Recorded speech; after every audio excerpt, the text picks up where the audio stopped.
right, everybody, let's go ahead and get started with our second part of our morning. I'll go ahead and invite up Eliana, Shar, Alex, as well as Ryan up.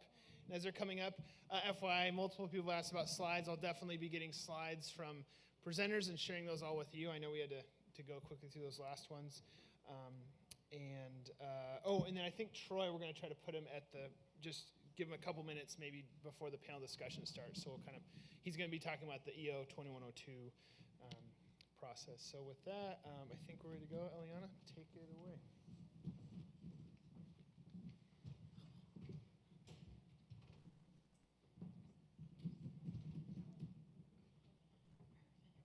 So I just wanted to start off with the materials that were submitted for this case study to DFW. We have that JARPA, is this a laser? And then we have the HRPP supplement form. I will get into what HRPP stands for. And then we have the project plans with the ordinary high water line. So I'm going to start off at the way beginning. What is hydraulic code? It is, and how does DFW interact with hydraulic code? So a hydraulic project is construction or other work activities conducted in or near state waters that will use, divert, obstruct, or change the natural flow or bed of any of the salt or fresh waters of the state. So any construction projects that are diverting or impacting the bed or flow of waters of the state, you need an HPA. What's nice for you is HPAs are, first of all, a free permit, and once you have all the materials to the department, we have 45 days to issue. So very fast turnaround time.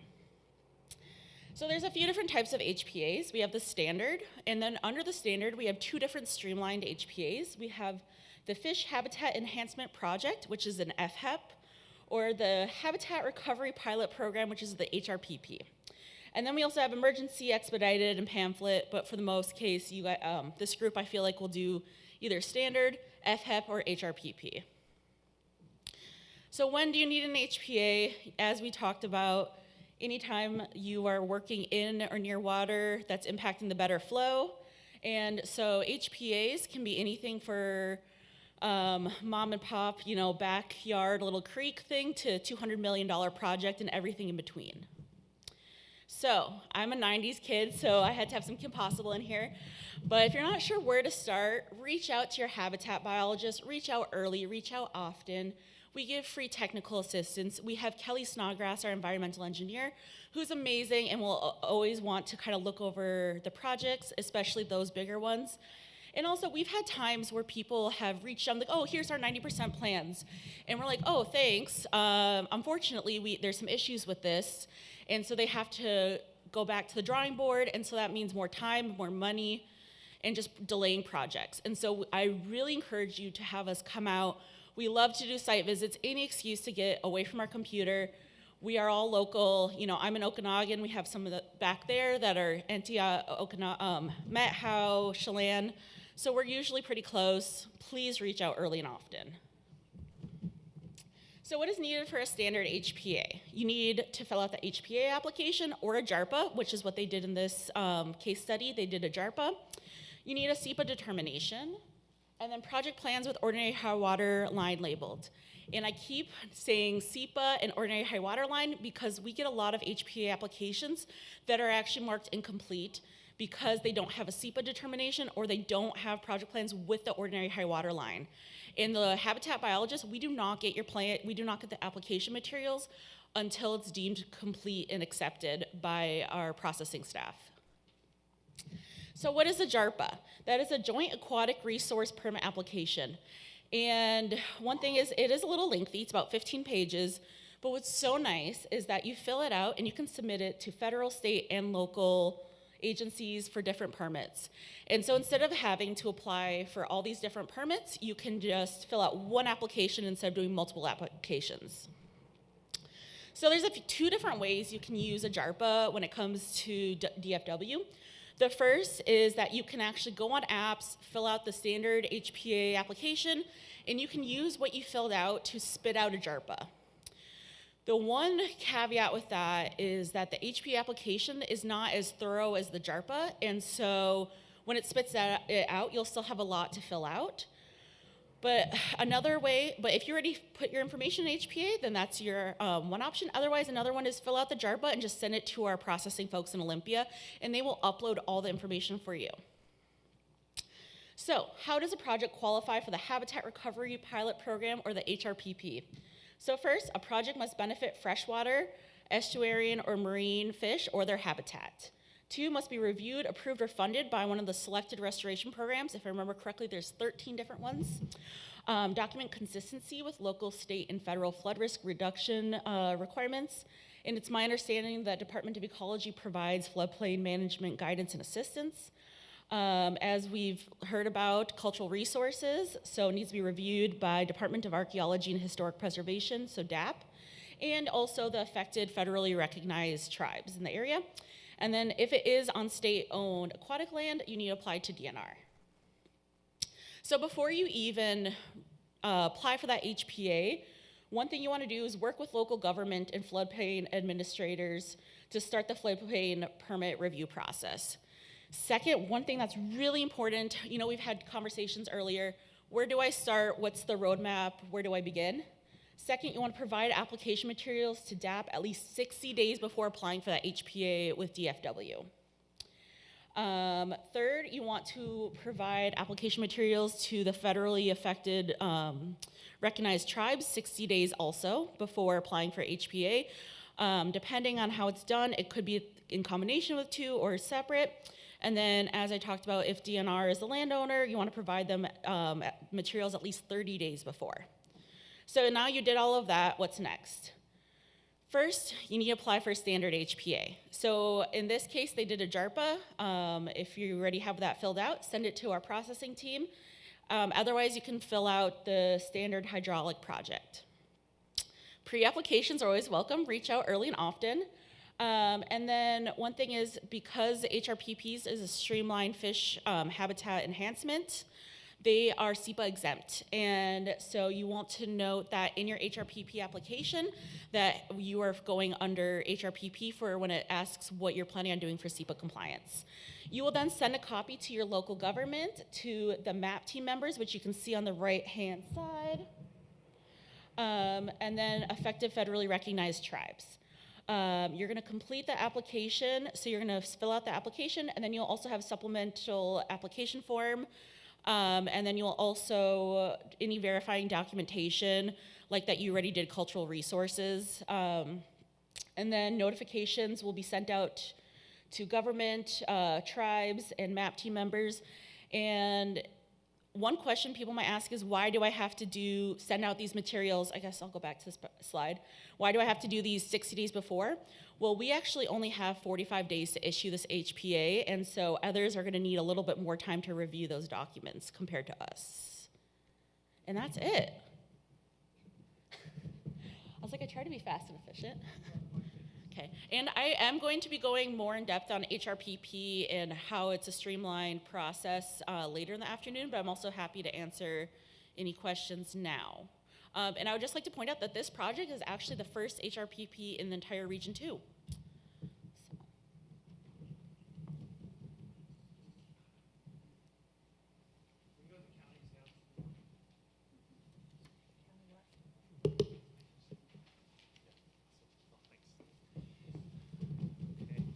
Thanks, Ileana. That was awesome.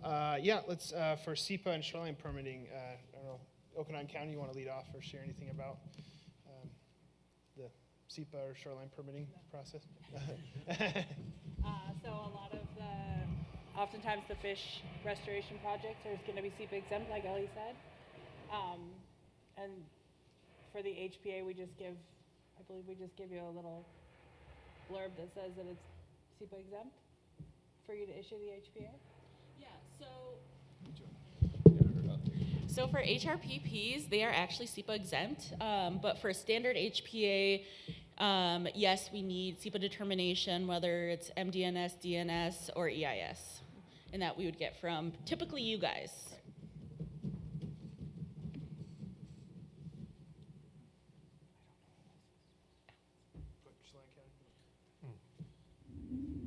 And I think on the JARPA form, isn't there a checkbox that says that they're applying for the fish exemption that no SEPA is necessary. And I think for Shoreline County, as long as we see that, we just are fine with that and we could issue our county shoreline permitting as soon as we receive the HPA.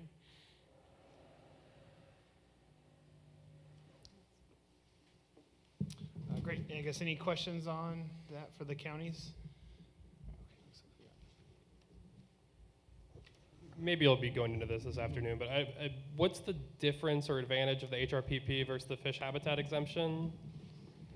Okay, so are you talking about FHEP versus HRPP? Yeah, like I know there's the checkbox on the JARPA where you have to do attachment E, I think, for Yes. FHEP. To be completely honest, FHEP, so the Fish Habitat Enhancement Project, is easier to deal with and faster, but HRPP, the reason why this project had to do it is because it's a channel reconstruction, and I'll get into this later, but FHEP has limited projects that they can utilize, where HRPP does not have limited projects.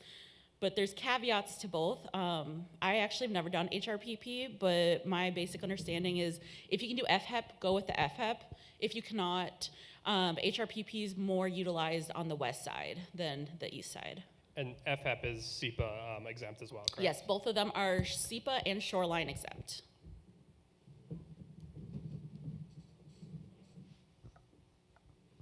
Yeah, just to add, put a point on that.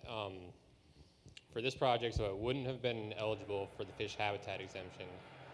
Without the HRPP, which is a pilot program, we would have had to do a standard HPA, which means we would have also had to do SEPA and also had to do the local permitting, which is, you know, just more steps, more time. So my question is, do you have any idea on making what the conversations are internally with your agency about making HRPP permanent? So it ends, I actually had to write this on June 30th, 2025, as it is a pilot program, but rumor has it that it's looking good to be extended for, I don't know how many years, but that is, yeah, unfortunately, I wish I could give you a more concrete answer, but it sounds good and promising that it will be extended. Eliana, quick question to clarify. Is there any cultural resource review needed for just a standard HPA? No.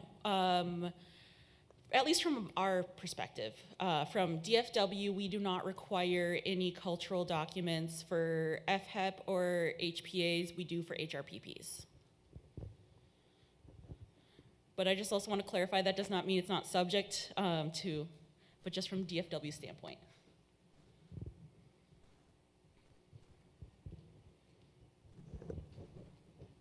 Just following on to what Aaron asked, is there a way to get a little bit of clarity on what those additional project types that the pilot project or the pilot program provides for that the fish habitat projects do not?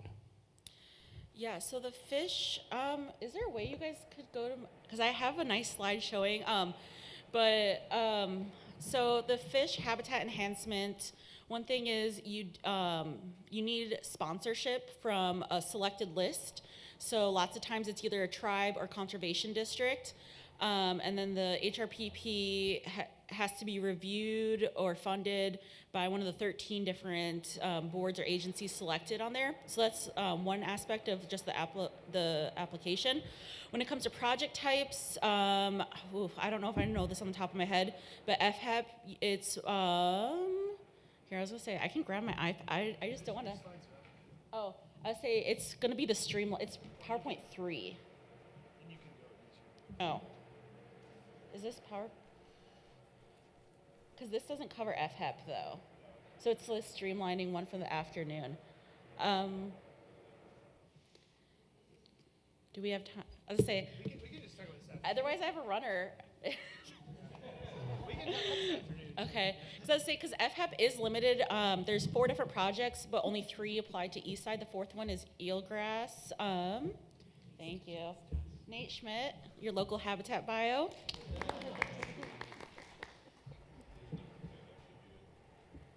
Oh, no, it's the third one. Okay, streamlining. Okay.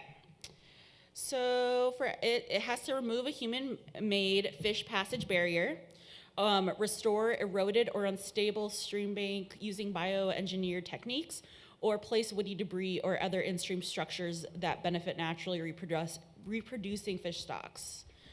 So if they had not been doing a channel realignment, this project could have been an FHEP possibly, but it's just because of the channel realignment, that's what like triggered like you cannot do FHEP. And so with the HRPP, yes. Oh, sweet.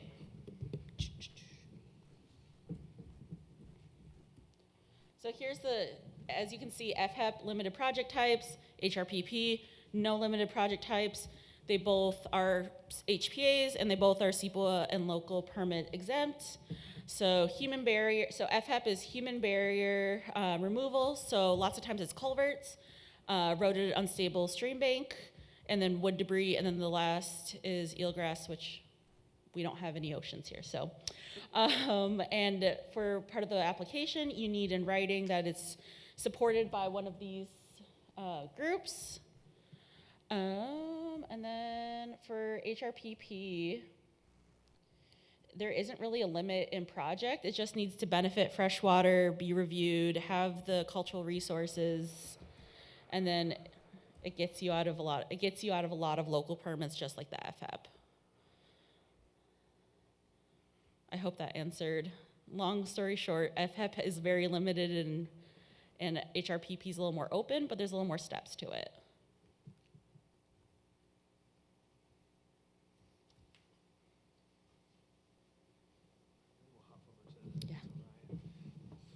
Let's go ahead and hop over to Ryan. I don't know if you want to, you could present from there or up here, whatever you, or not present, but whatever you prefer. Talking about wetland technical assistance and shoreline permitting. Okay, is this picking me up? Do I need to move closer?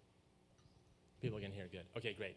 Hey, so I'm Ryan Anderson. I work with Washington Department of Ecology's Shoreline and Environmental Assistance Program. My very long and exciting title is Wetlands, Shorelines, and 401 Permit Specialist for the Central Region. So we're, Canada to the Columbia and the Columbia to the Cascades. The Columbia makes its big corner there down through Wallula Gap. Anyhow, so it's that central part of the state. My normal territory is Blewett Pass to the Biggs Bridge and then Cascades to the Columbia. So the South Central region. A lot of you may have worked with Alicia Schultz in this role. She took a job with WashDOT last summer. So I've been kind of covering up here in North Central Washington. It's been delightful, but it's been busy because I've got that whole region, and then all of our specialists in Eastern retired or got promoted last summer. So it's been great getting to know as many of you as I could. Just more intro for ecology. We're filling the position up here. Mike from Wyoming, I forgot his last name, but he's going to be joining us in December, so I can't wait to start introducing him. He'll be helping with wetlands, technical assistance. He'll be helping with Shoreline Management Act, technical assistance and permitting, and with 401 up here in the north central portion. And we also have a relatively new hire, Heather Durkee, and she'll be helping out in Douglas County. So if any of you work in Douglas County, we'll be helping Heather get on board with the permit specialist role over in Douglas. So pretty exciting. And then I'll kind of sneak back to my role down in South Central once everyone's all onboarded. So probably take about a year. You'll get to see me up here for about another 6 months to a year helping out. Okay, so what I want to do is just sort of talk about the role ecology plays providing technical assistance on wetlands, the role we play with the Shoreline Management Act, and how that role interacts with local government.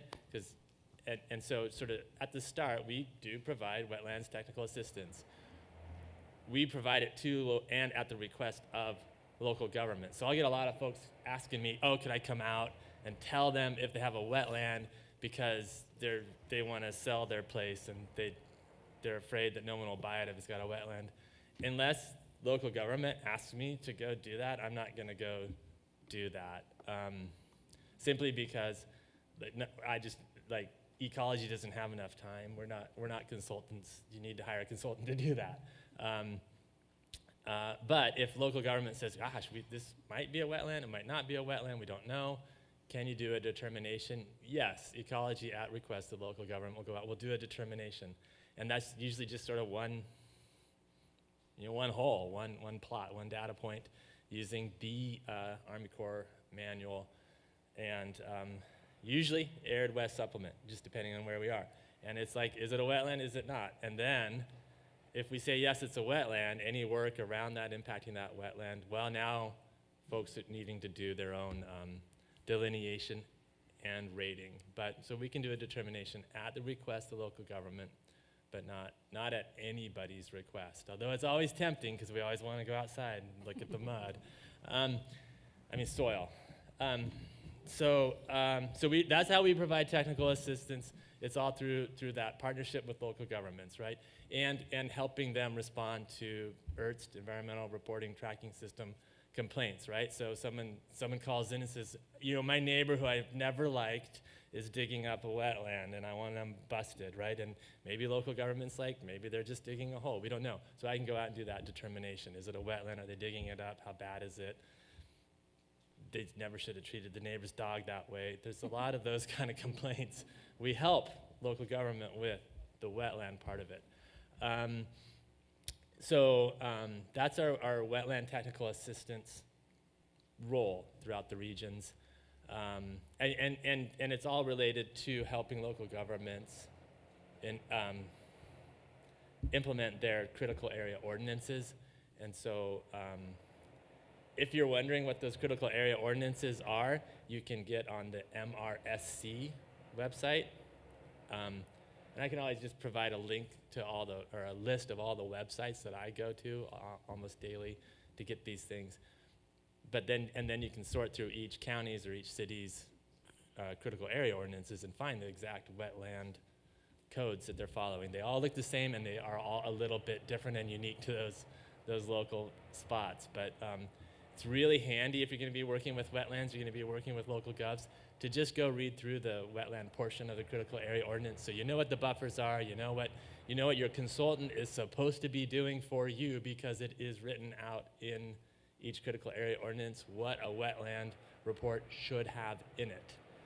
So tell your consultants, do the thing that's in the critical area ordinance and then put that in your scope of work so that they follow it to a T, because if it comes to my desk and it's not followed to a T, I'm gonna be like, I don't know, I don't think it's done. So, and it goes back. So my computer's running out of battery. So I may be totally flying blind here in a second. It's gonna be great. Literally the last time I spoke in this room, it was a stand-up comedy routine, and I knocked it out of the park. It was a last-minute deal. It was great. So that's sort of our wetland technical assistance role. We also get into a lot of wetland stuff in 401s, but that's later in the day, so you're gonna have to hold on that. Shoreline Management Act, RCW 9058, anywhere between the ordinary high water mark of streams that are more than 20 CFS or lakes greater than 20 acres, that's a shoreline of the state. And your local government has a shoreline master program that's been put together to sort of prioritize how the shoreline in that jurisdiction is going to be developed, how it's going to be used, how they're going to protect the environmental values of that shoreline, and then how they're going to protect the other values and allow access and use and the appropriate use of that shoreline environment. Development's a really important definition in the Shoreline Management Act. So it's basically anything you want to do out there that costs more than $8,500. That means it's going to make the definition of development.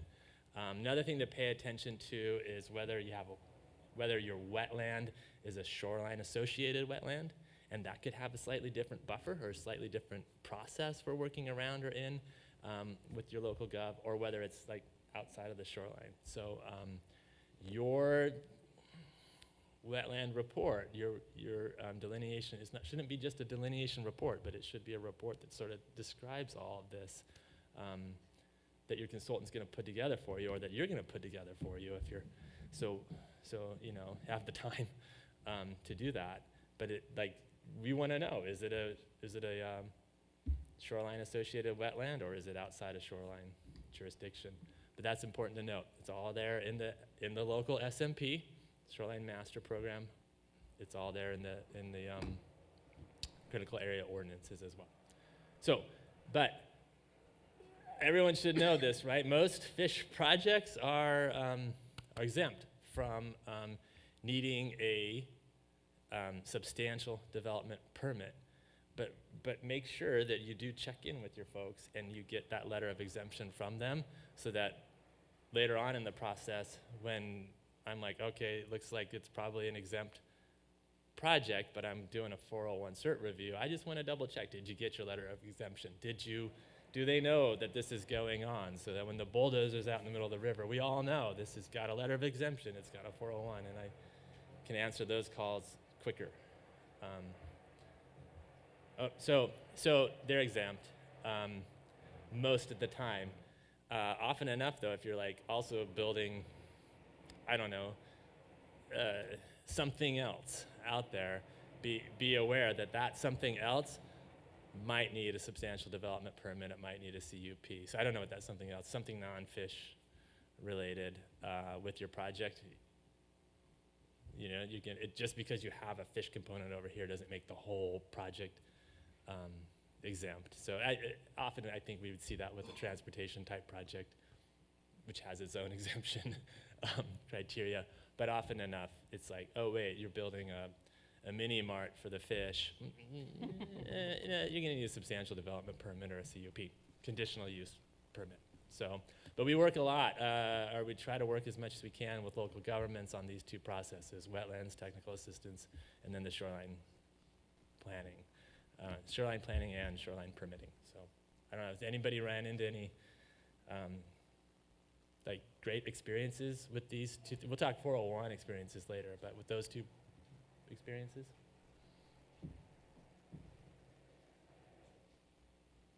Do I still have 5 minutes? Oh, sorry. You have 7 minutes. Oh, no, okay, well that's, my kid's about ready to start his first college basketball game. Do we want to stream it? No, I can't really see out there with this. That light's perfectly right in my face. It feels like I'm.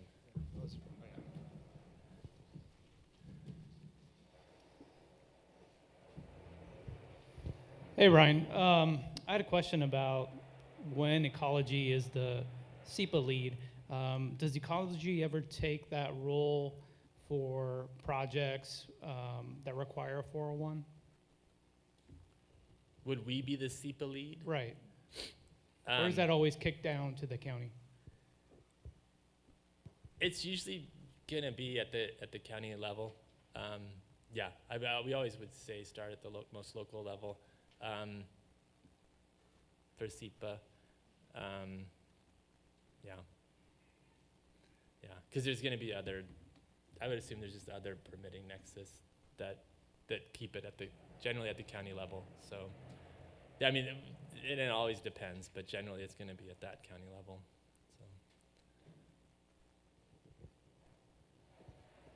So. I think I'm probably more for the county, but do we have to specially request these exemptions from the substantial development permits, or does that come when we submit JARPAs and floodplain development permits to the county, or how does that process work for the two counties? So part of the review process would pull out the exemption if there's gonna be an exemption.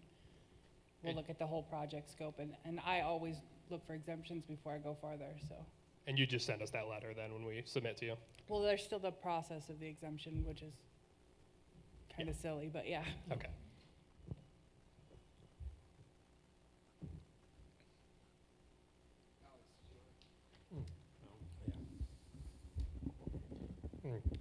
Just kind of echoing off of Okanagan County, it's very similar.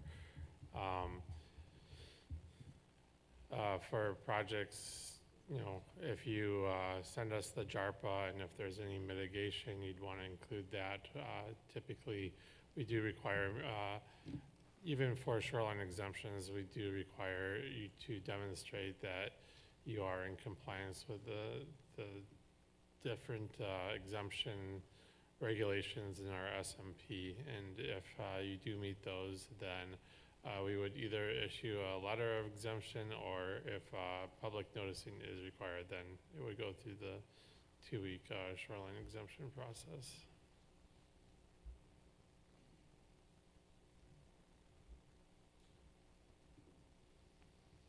Any other questions? All right, thanks all the presenters, and Ryan, I'll ask you to stay up because you're in the next section. I'll invite up, let's see, for the section 404, Jess Jordan, if you mind coming up. Mark Peter Schmidt for the 401 discussion, and then Stuart Fetty for with Fish and Wildlife Service for ESA compliance. So, and Jess, if you want to lead off, Sure. The first one. Yeah. Get a base hit. What's that? Get a base hit. Yeah. Please, no tomatoes or anything else. So I started with a PowerPoint, but I ended up at 72 slides. And no one needs that. I dare you. Yeah, don't make me PowerPoint you. And I guess what that speaks to is the complexity of the 404 program. You know, the Corps is oftentimes the federal lead that things flow through to what we've heard from other people today, from Section 106 to ESA Section 7 to 401 with ecology, wild rivers, coordination with other lead agencies, BOR, U.S. Forest Service, Fish and Wildlife Service, et cetera. So I would just like to kind of narrow it down, laser it down to what do you need to know for 404 very briefly. You know, I'd echo what you've heard from other agencies today as far as early and often and all those things. JARPA is the mechanism by which you can apply to the Corps. I would point you to, and I don't know if it's on the resources that are going to be made available to you, but our Nationwide Permit Users Guide is a really important tool to use. Who's familiar with that? Show of hands. Okay, so Users Guide. Go on to the Corps website if it's not available now. We've broken down all the permits, the nationwide permits for our program, and it also walks you through a lot of the other regulatory, I was going to say obstacles. I can't say that, can I? Things that you're going to have to go through in order to get a Corps permit. So, quick and dirty. 1, JARPA. 2, do it early. 3, don't wait for 30% designs. Do not submit 30% designs. If you've got an idea in the head, call. Because the last thing I want to do is be the person that says, yeah, did you look at that wetland? Or have you considered that? So call early, call often, get us out there, not a problem. Really, for this group, it's really 2 nationwide permits that you got to worry about. So instead of, let's do a little more interactive. What nationwide permits would those be? 27 and cofferdams, dewatering, nationwide 33. So 27 and 33 really is what your group is concerned about. For nationwide permit 27, there is some things that need to be considered, and it's going to be the meatier part of the discussion later on, which is the lentic to lotic issue, moving water to wetland issue. That's really the thing that can kind of jam up your nationwide permit 27 process. So let me step back real quick. Oftentimes your group, again, is going to do nationwide permits. Rarely do you have to do an LOP, which is a letter of permission. That's mostly over water structures. You do have an RGP, which is a regional general permit. That's mostly for Forest Service property. We'll talk about this afternoon. And then if you're not in one of those, and again, back to the stream wetland issue, the issue is the standard individual permit. Has anyone in this room done an IP before with a restoration project? Good. So that's a big thing. We at the agencies will do everything we can to move you away from that individual permit process. We don't want to do it. You don't want to do it. It's really reserved for those projects that are big, large-scale projects where there's a wetland impact that just can't be avoided. When I say wetland impact, I don't mean all wetland impacts. Hancock Springs, who's been there? Okay, good project? Great project. Were there wetland impacts? Yep. Were there a lot of wetland impacts? Yep. Why was it a 27? Thoughts? Why would it have been a 27 and not an individual permit when the wetland impacts were so large?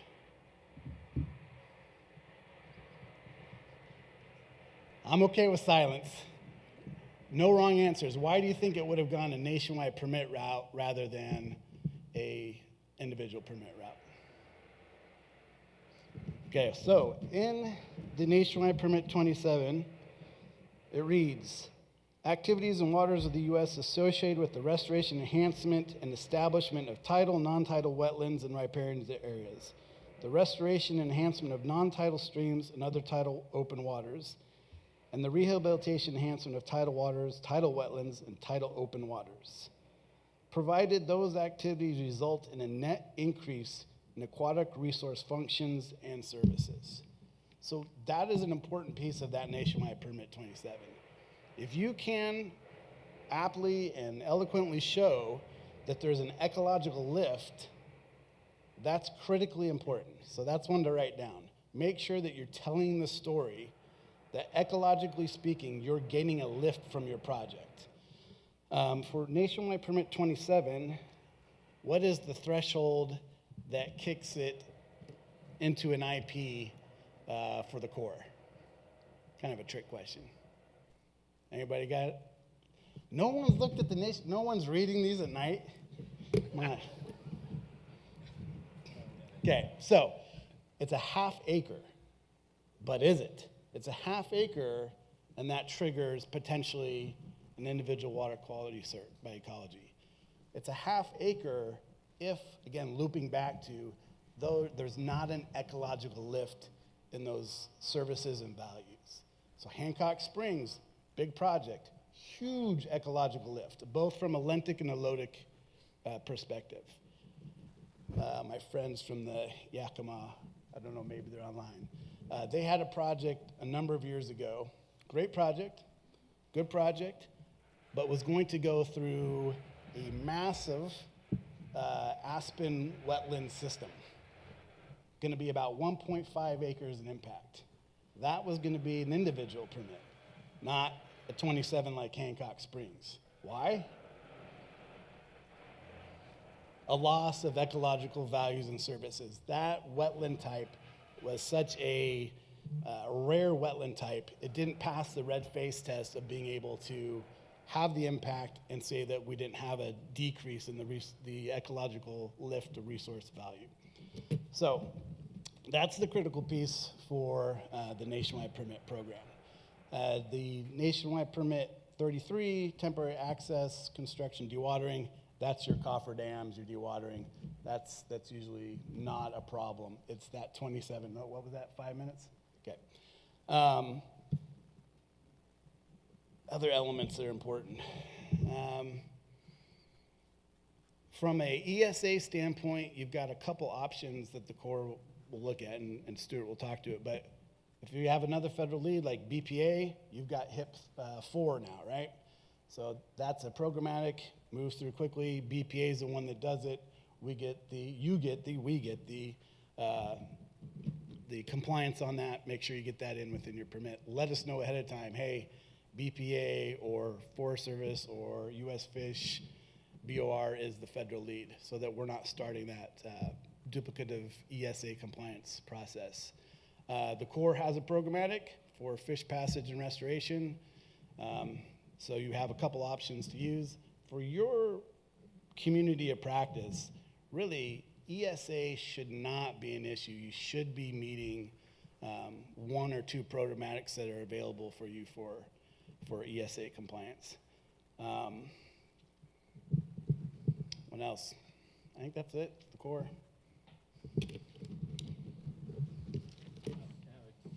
Yeah, it's a good question. Microphone. Okay, my question. So how, and maybe we talk about it too much at Ecology because we miss working with you guys sometimes on these. So with waters of the U.S. versus sort of waters of the state, how do people know if they're working in a water of the U.S.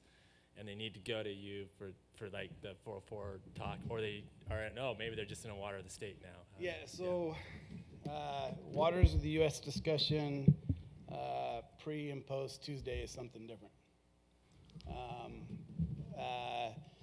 Currently in Washington State, so the great question is, the jurisdictional call that's made is really done by two agencies, the Corps and Ecology. Waters of the U.S., water of the state. But that's who makes the jurisdictional call. No offense to my other brothers and sisters in other federal or state agencies, but the Corps at the federal level is the agency that makes that jurisdictional call. Are we in or are we out of our jurisdiction? So number one, stay out of our jurisdiction if possible. Two, we currently are in what's called the pre-2015 Water of the U.S. rule, which came down from the Sackett decision, which people may know about. That was a decision that was made after the Trump administration moved to the Biden administration. Now we're back to the Trump administration. So the likelihood of water of the U.S. rule, it will more than likely change again, but we're in a wait and see what happens. So that is an important, thank you for the leading question, that is an important thing to consider is when you start a project, which is why it's important to do early, moving forward, you may have wetlands that are not jurisdictional for the Corps at the federal level, but may be waters of the state for ecology. So those decisions, those assessments need to be made early. It potentially could make some things move a lot more quickly from a wetland standpoint.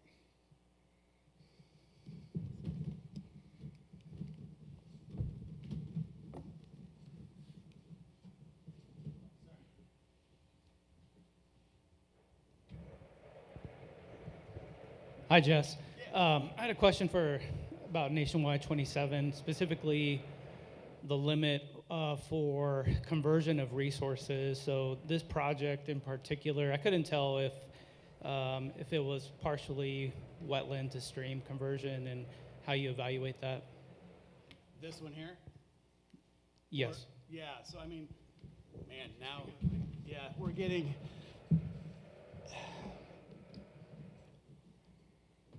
like every agency, we're trying to make sure that across the board, across biologists, there's a level of continuity so that decisions have some, it can be replicated quickly, and the playing field is known. At a 0.06, right, was that the impact?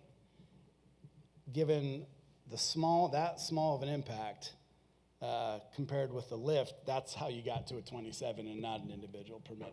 Let's say that had been 0.6 acres of category 2 wetland. Then a different discussion would be happening. How do we shave? How do we wiggle and dance? How do we buy that 0.6 impact down to something that's more manageable for the Corps? So if you read our regs again, or our user's guide, we have more, we can move across sideboards a lot. They're further apart. We have more room to move. It's not necessarily the same with ecology. So I guess that's a plug for when you do have pre-application meetings. No offense to other agencies, but it is probably critical that you get the Corps and ecology out on the same time So those discussions can happen very early in the process, so that there's a discussion of, and there is discussion that happens behind the scenes that you all aren't aware of, that happens between ecology and the Corps of, okay, are we worried about this? Are we not worried about this? What can you do under your regs? What can you do under mine? And sometimes there is a disagreement, and the Corps might be able to find with the nationwide permit and ecology per the WAC that they have and they have to adhere to, they might not be. And it can be vice versa. Sometimes there's things in the Federal Code of Federal Regulations that we just can't move on. So that's discussions early on and anytime there's a wetland hit. I have a question from Allison online. How does the Army Corps and the Department of Ecology consider indirect impacts in the half-acre threshold?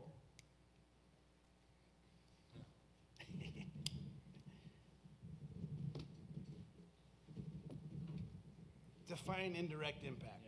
Yeah. Speaking of the mic. Define indirect impact. It's online. It's hard because it's someone asking Yeah, online, but I'm gonna assume it's like a impact to the buffer, right? Which is, so they're not digging in the wetland, but they're cutting trees or putting a new pilot channel through a wetland buffer. And I guess sometimes that we're gonna be okay with that, but we want to sort of see the functional lift in that area, how that wetland will be protected indirectly moving forward. But the wetland buffers related to the state are they're a local government decision, so you got to work with that local government. That's the critical area ordinance that sets that buffer. I mean, it's also Fish and Wildlife, they work on those too. So this is like something where we're going to be looking like, oh, okay, well, what exactly is the impact? Are you paving it, or are you restoring it, right? Is it part of the restoration? Is it part of the uplift, or is it part of the, is it like a long-term impact, short-term impact? What's going on with there? But there's other folks that have interest in that buffer and in that impact that we're working with to review with and if necessary, condition what happens in that zone moving forward. I don't know. Yeah. Did I wiggle through that without answering it yet? I think I would interpret indirect, again, online question. Like, let's say you have a project that you're doing work and it's a category 2 shrub, scrub, wetland, and the work done results in inundation of 0.6 acres of a 2-acre wetland. We would look at that because you're changing the wetland type. And so that would, I can't give an answer directly other than we would look at it and it would be something that we would need to discuss what that would mean. okay. I was just going to say indirect, meaning a degradation to the wetland, but not a permanent loss or conversion. Yeah, then that's more what I think Ryan was getting at. Mm-hmm.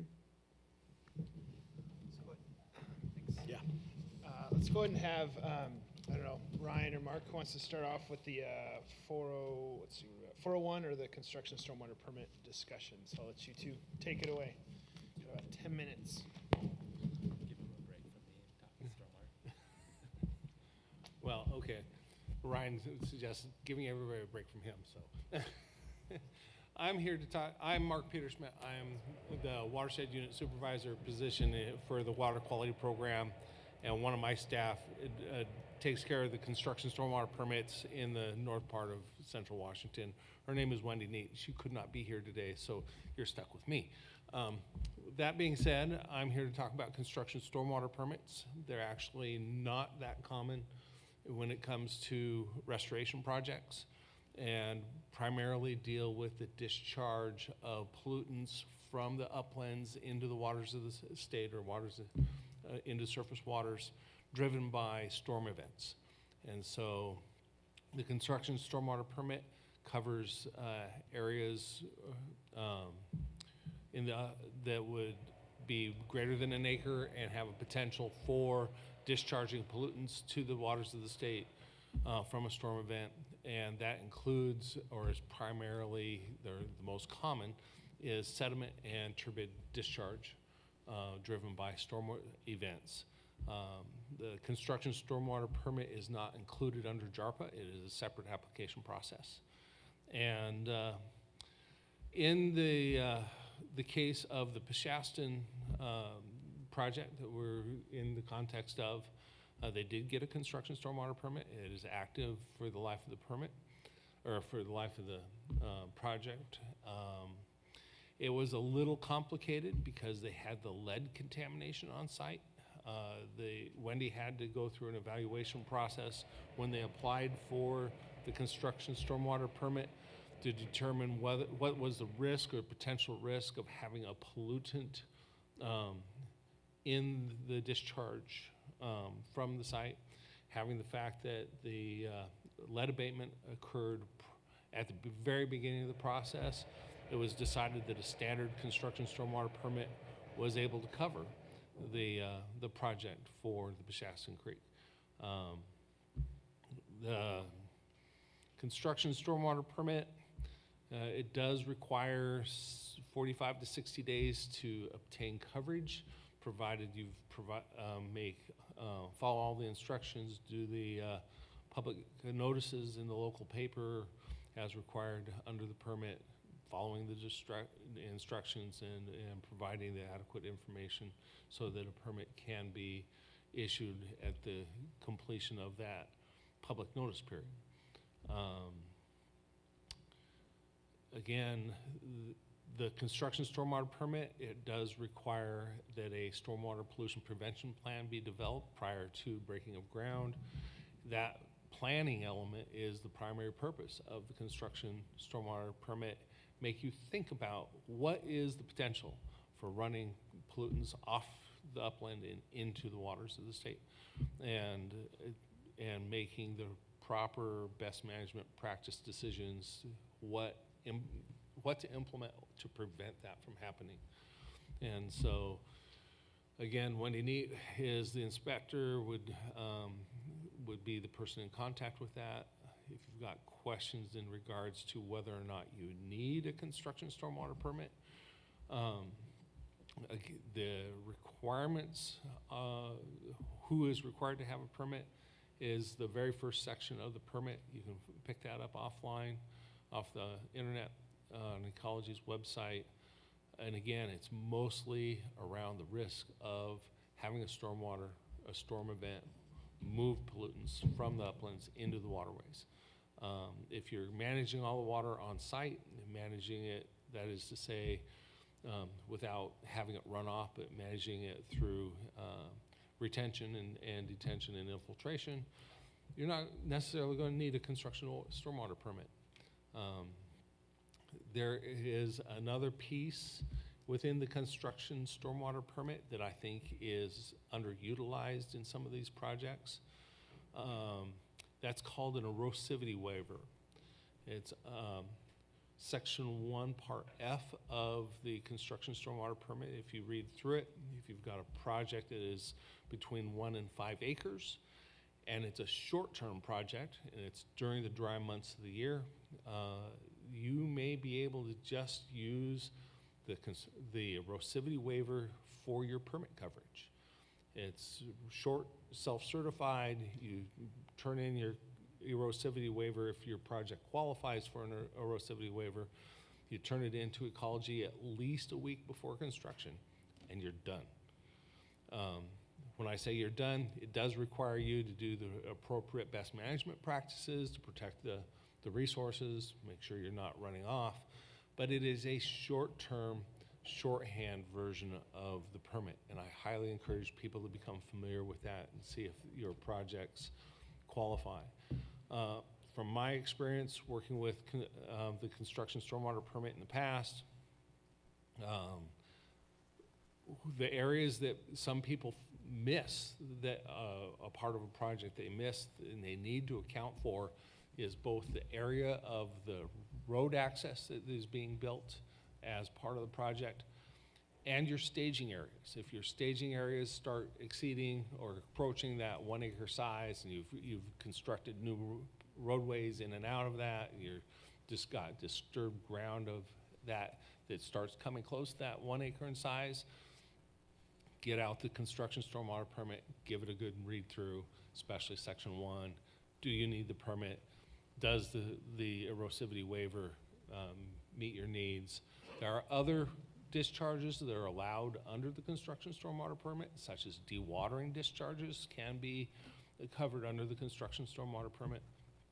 Again, look at the particulars of your project, look at the particulars of the permit, and if in doubt, give us a call. Okay?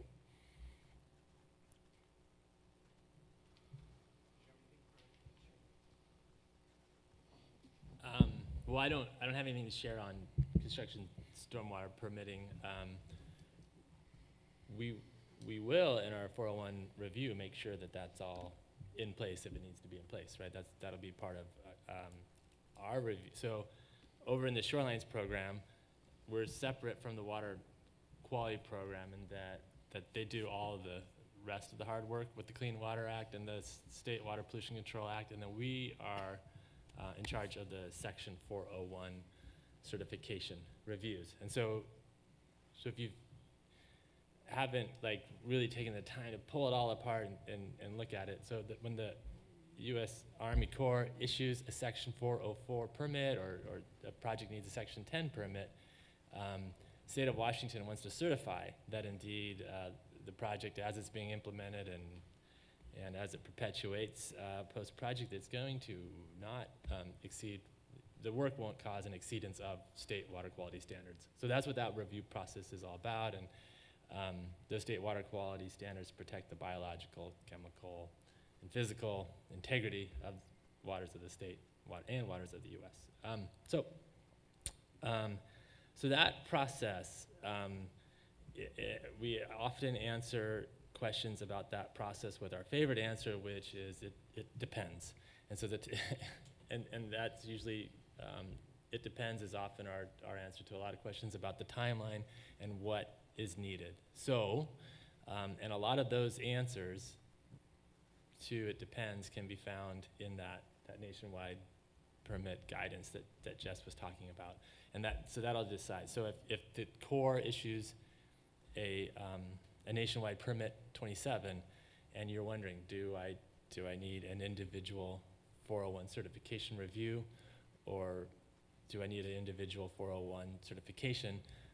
The answer is right there in that guidance, and there'll be a couple caveats. So one, if there's potential that or known toxic cleanup needs on site, there's a caveat in that guidance that says, well, the state's going to or could do a little extra review before they make a decision about whether it goes programmatic or whether it goes individual. So what that means, that review means we have a little bit of extra time to look at the project and say, yeah, I think I'll make the programmatic 401 certification will be okay. Or we'll say, we think it needs an individual certification, meaning we think we need to add some conditions to this project in order for it to meet standards as it's implemented. So kind of backing up into that process. The Corps will say, we think it meets, and we think it meets nationwide. They give us 10 days to agree or disagree that it meets a programmatic, right? So that's an agency request for comments. That's a 10-day timeline. And we look at it and say, oh yeah, no, it meets the programmatic, good to go. Or we'll say, we need to review this a little more based on this caveat in the guidance. We'll review it, and it's either good to go, programmatic, or it needs an individual. Programmatic water quality cert. A programmatic water quality cert. So that's like the less intensive process and quicker process, and it's spelled out in the guidance of what that means. Do you mind wrapping up so I can get to Stuart? Sorry. Oh yeah, no, okay. So, yeah, no, get your. If you're gonna need a federal permit, you're gonna need a 401 cert. Get to the 401 cert website that I'll send out in some slides here after this.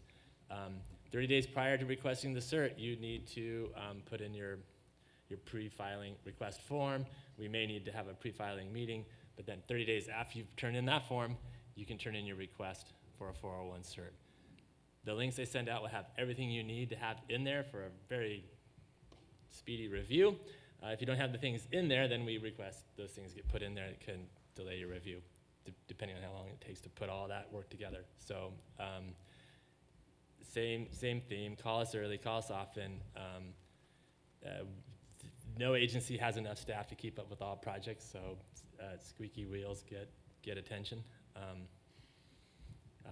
You know, we always appreciate being reminded that there's one more thing we need to get done today. And sometimes, honestly, there's so much on our plates that we just need that squeaky wheel. So, all right, thanks. Turn it over. And now we'll have Stuart Fetty up to talk about ESA compliance, which I know we got a slide. Whichever you want to do. Yeah, if you want to come up and sit down.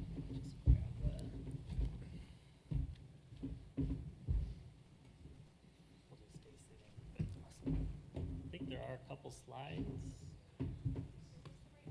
Yes.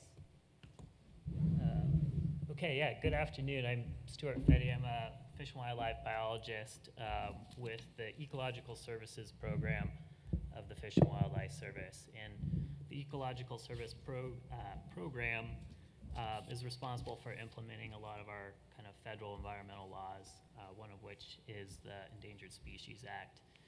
And today I intend to kind of speak broadly about the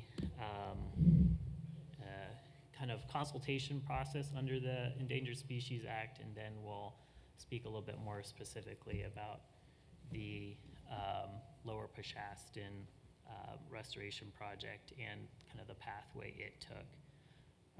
So the Endangered Species Act is known as basically a, maybe I'll separate the mics. Oh, closer?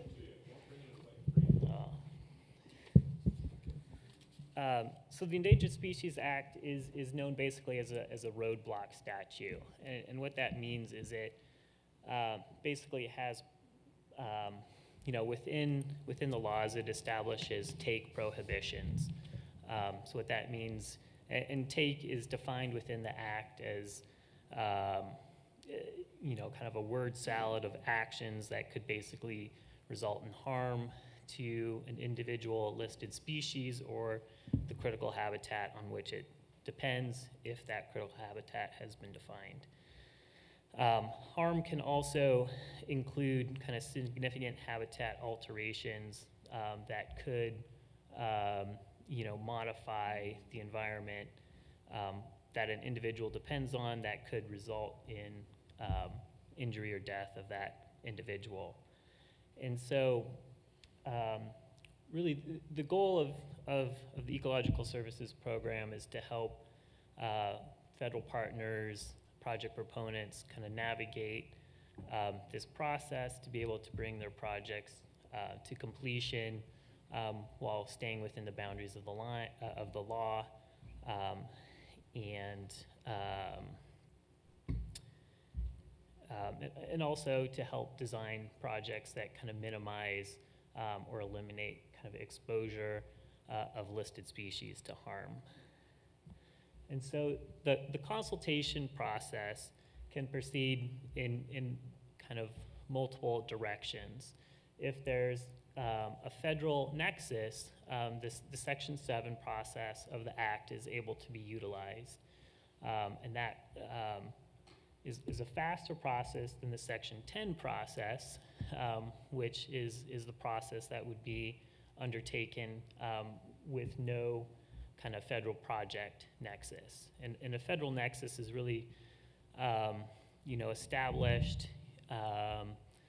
It can be established with as little as $1 from a public agency that funds that project.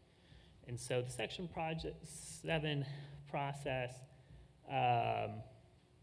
the Section 10 process can take years to go through. The Section 7 process can take months to go through. But there's another way, and that's to leverage kind of basically the power of the partnerships, the power of having a federal agency as a partner allows for programmatic Section 7 consultations that are already in place to be utilized.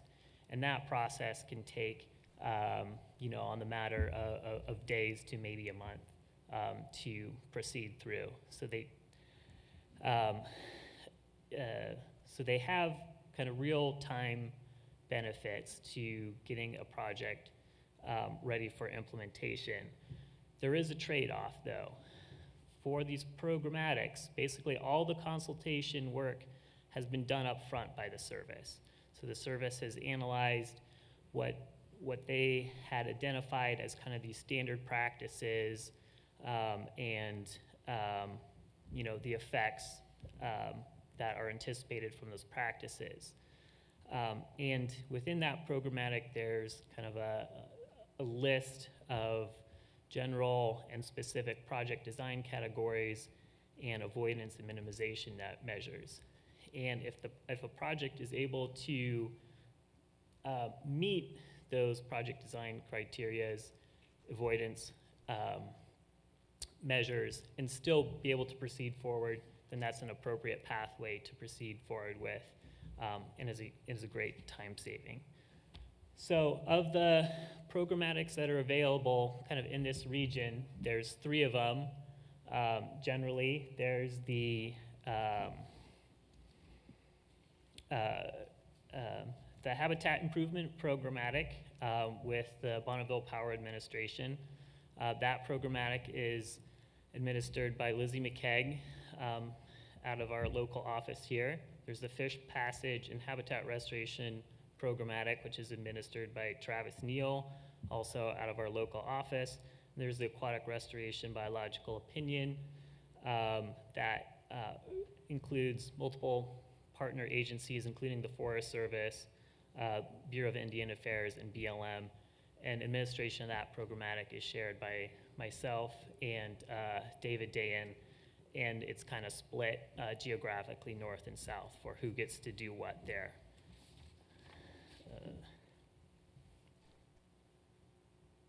And so for the Habitat Improvement Programmatic, most of the work for a project proponent is actually going to run through your local contact at the Bonneville Power Administration.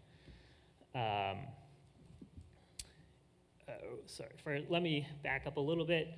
So this programmatic can apply to basically any project that's funded, that has a funding source by the Bonneville Power Administration in the Columbia Basin area.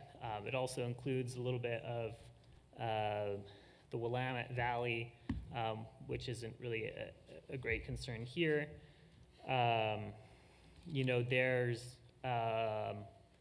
within the document, there's multiple project categories, and so it's a kind of a matter of looking at kind of, there's basically 2 sources of information for knowing if your project's gonna fit under this programmatic. Once you are sure that you have the Bonneville Power Administration as a partner, you can go straight to the biological opinion and look at the analysis there. The BPA also produces a HIP handbook that helps concentrate and kind of simplify some of that information and process requirements there. And so that's a great resource to kind of find project-specific details. And part of the, when you're looking at these references, you really want to make sure that your project is kind of meeting the requirements of these resources.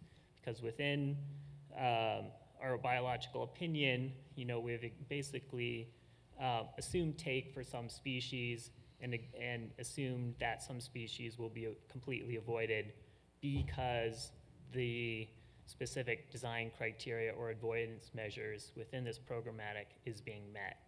So if we start to deviate from that, the basically exemptions from take prohibitions may not kind of apply any longer. So that's why it's really important to try to design or remain within the scope of these programmatics. And so for just really generally, the HIP is primarily administered by the kind of Bonneville Power Administration, and the service only kind of comes in at the end for only a certain type of project, which is classified as kind of a high or low risk project. If the scope of the work is such that it's been deemed to be kind of a low risk project, as specified, in the HIP handbook and the consultation, the BPA is basically able to administer the whole process and kind of through to the project notification form. If it's a higher kind of risk project, and I believe the Lower Peshastin project was, you're still mainly working with the BPA to ensure kind of compliance and meeting the terms of the programmatic.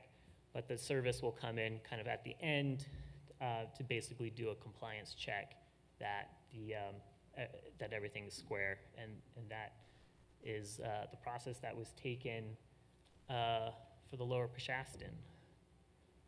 And I'll leave it for questions. Yeah, I think that's. Yeah, we're at the end of this time. If y'all could stay up real quick, we're going to go to panel discussion. But first, if Troy is online, we'll give him a couple minutes to talk about Executive Order 2102. Troy, if you can hear me, we'll give you a couple minutes. Yeah, we'll do. Okay. Troy, can you do a little audio check? Everybody hear me? Yeah. Yeah. Go. All right. Yeah. So. Yeah, if you can do kind of expedited, just a couple minutes overview, would be great. Certainly. Can you guys see? Can you see my slide right there? Yep. Yep. Yes. Okay. Well, I'm just going to get going here. Are you on the beginning slide right here, or the? Yes. Yep. Yep, that looks like Okay, the great. slide. So I'm Troy Wilson at RCO, and there's 3 of us archaeologists there. There's one who runs the unit and does everything. I deal with all the salmon grants, and Sarah Steinkraus deals with all the recreation grants. If you can imagine, I'm actually following Katie Tipton's discussion on federal nexus, Section 106. I'm going to take off from if the project doesn't require a federal nexus and go into 106. So there's no NOAA funding, for example. There's no need for a Corps permit. It's not on federal land. Well, in Washington State, if it's capital funded, Executive EO 2102 is triggered, and that's for construction and acquisition projects. What is construction? Rob Whitlam, in a real cool, long, about an hour video and DAP training at the DAP website, says basically any kind of ground disturbance activity that is funded through state capital funds or money. Are you on? Do you see the what triggers page right now? We're still just seeing the first slide. Oh, goodness, thanks. Okay. I'm going to go ahead and...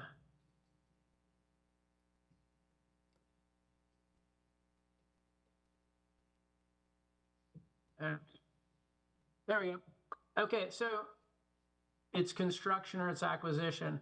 And like Section 106, this is process. It's not, it's not a permit in and of itself. I'm going to talk about DAP permits in just a second. But 2102 is initiate the review, identify cultural resources, assess project impacts. A lot of this mirrors Section 106 process, but there are some differences. 2102 differs from 05052, and you've probably, a lot of you have noticed a lot of these differences. Some main parts of the difference is that consultation begins earlier and lasts longer. It includes native sacred or religious sites as well. And it requires DAP and tribes, not just DAP, to be informed throughout the process. So those are some major differences. I want to also add to this that 2102 kind of exists within the supportive structure of Washington State Cultural Resource Law. Two of which I'm just going to touch on a bit. One is the archaeological sites and resources, RCW 2753, defines and details protection of archaeological sites, and archaeological studies on state land must first notify the entity responsible for managing those lands. So it also has some various penalties if these sites are disturbed. The next one is the DAP permit, or archaeological excavation removal permit. A permit from DAP's required for a number of things, but any alteration or excavation to a pre-contact site or a significant historic site, collection of archaeological materials for excavation or removal of Native American human remains, and to recover any submerged historic aircraft or historic shipwrecks or remove any archaeological objects from such sites. So there are two main types of permits, the excavation permit and the monitoring permit. The excavation permit is very extensive, more so than the monitoring permit, but it requires a lot of paperwork, a lot of site forms, maps, comprehensive context research design, excavation plan, IDP for human remains, also required for the monitoring permit as well. Getting the permit takes around 60 days, and that's roughly 30 days with DAP, 30 days to pass on to other consulting parties and tribes as well. So nowhere in 2102 is 30 days written, but it is a sort of a standard that everyone works with. But after that, according to DAP, what site alterations or ground disturbing activities require a permit? I'm asked these questions every day. Here's some: geotech drilling, fill, excavation, compression, compaction, probes of wetland delineation, staking underground, utility repairs, cement pads or footings, fencing, raking, planting trees or shrubs, grubbing, and I have 3 quiz questions for you to kind of think of 106 and 2102. So let's say we have a boat launch. I've already shown you the answers to them. Let's say we have a boat launch improvement at state parks, capital funded project, a core permit's necessary. Because of the core permit, it's section 106. Next one, riparian planting project, private landowner, capital funds, no permit. Because of the capital funds, 2102. A new drain field on core land, capital funds, no permitting, section 106, because on capital lands. There we go. Did I beat 2 minutes, 3 minutes?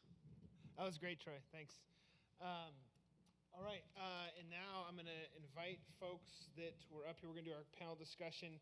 So Eliana, maybe just Rocky from Okanagan County, Alex, and Katie. And while they're doing that, no rush. I actually want a couple minutes. I'm kind of channeling my past life as a teacher, do a little parent share. So let's just take a couple minutes amongst your tables to kind of chat about what are some questions, what are some things that came up. Probably only do that for 2 or 3 minutes, and then we'll ask any of those questions to our panel. So as those folks are coming up, take just a few minutes to kind of, what were some questions that came up? Troy, why don't you go ahead and unshare your screen now, Troy?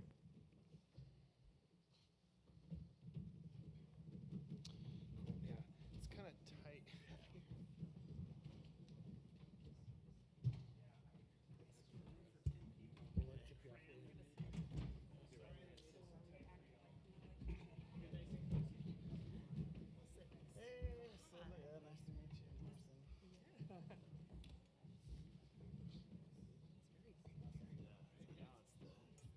to meet you.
All right, I think I'm going to go ahead and start. Sorry to cut you all off. I just want to maximize question time. And I cut off Mark Ingman earlier, so I kind of want to give him priority because he was going to ask a question. So if you already forgot it, we can move on to whoever has another question. But I cut him off earlier for time's sake.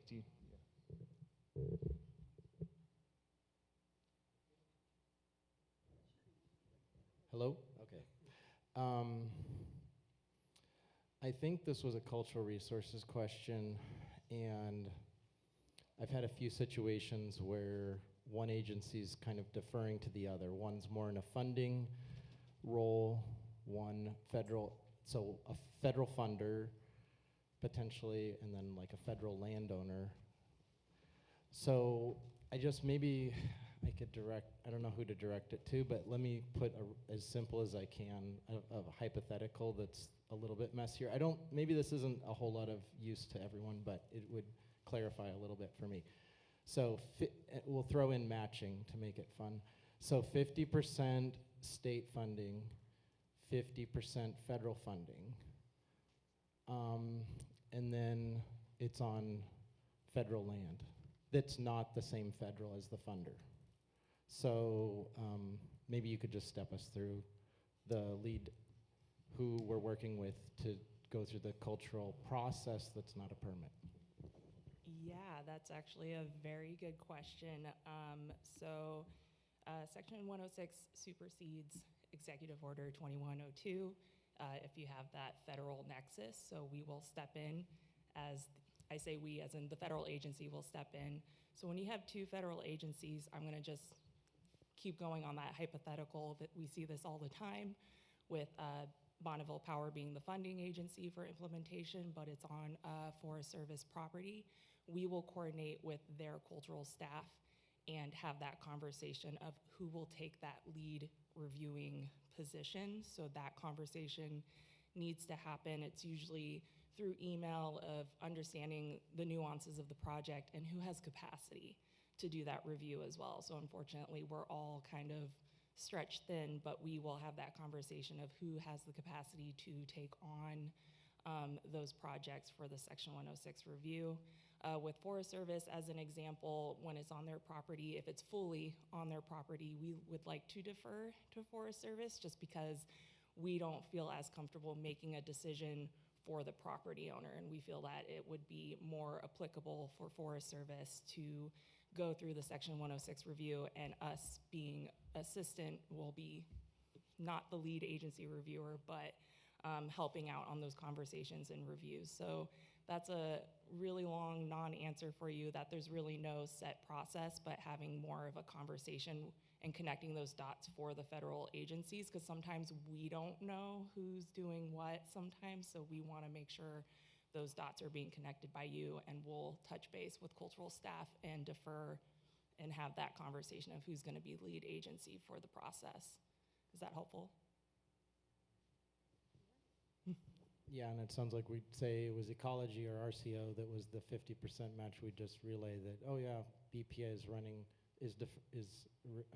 Involved, yeah. Involved with the Forest Service on that process, and the state knows it's being taken care of. Yeah, and we'll sometimes have that conversation with RCO of letting them know that, hey, federal involvement's here, we're taking over for Section 106.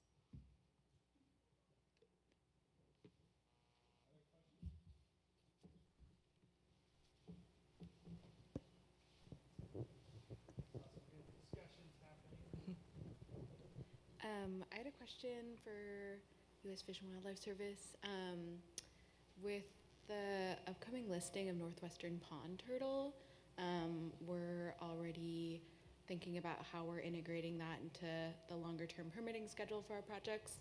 On a short-term basis, we're assuming that we need to write BAs and get an individual decision from U.S. Fish, but I'm wondering if you know if there's plans to integrate that species into revisions of programmatic biops. Yeah. Yeah, thank you. So yeah, there are multiple petitions to list species, and one element that I didn't get to kind of in that presentation, but I'll talk a little bit more about in the afternoon, is utilizing the integrated planning and consultation tool, or IPAC, which sort of will generate a list of species that you should be looking to coordinate with the service on, for a proposed project. Several of those programmatics that I mentioned are kind of in the process, or in the near future will be going through kind of a revision process where, species that kind of weren't previously considered will kind of be incorporated into that analysis, and coverage might be able to be extended to projects that could impact or affect those species. The HIP 4 went through a recent revision. I'd have to look at that specific programmatic to see what the status of pond turtle was on there. In addition to kind of like bull trout, kind of our main species, it did have considerations for like 28 other species, including like Oregon spotted frog. I'm not sure if the pond turtle was on there. There are kind of other pathways that sometimes are available for species that aren't covered by kind of a programmatic, like for example, projects that occur on the Forest Service. There's another programmatic, the Low Activities Impact programmatic, that can be utilized for considerations of wolverine. So there are a couple ways to proceed there. But yeah, you can certainly reach out if a species that you're concerned about comes up and isn't covered by those programmatics. There's some ways to proceed.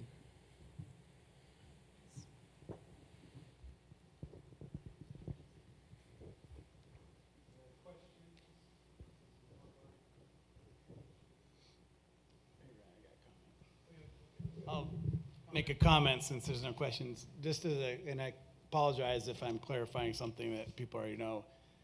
You do not, no offense again to my fellow people at the state, for a core permit, when you submit a core permit, I don't need HPA or shoreline or county or anything like that before you apply for a core permit.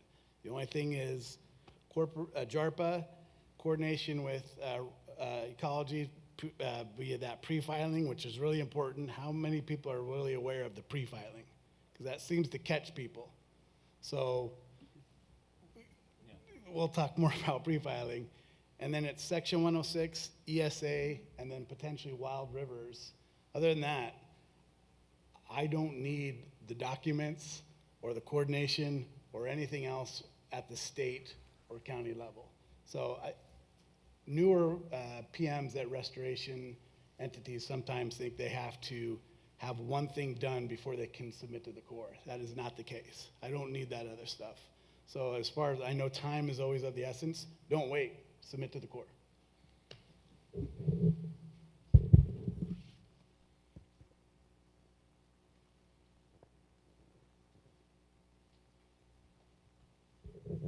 Maybe people ready for lunch. Last call for questions, comments? Online? We're good? All right, maybe we'll go early to lunch. I also forgot to mention, if you complete our survey, the digital or paper version, you'll be entered in to get a $25 Amazon gift card. So I forgot to mention that earlier. So just incentivizing you all a little bit. And besides that, I think we'll just dismiss for lunch, be back at 12:40, and we'll do case study 2. So thanks again to all our presenters.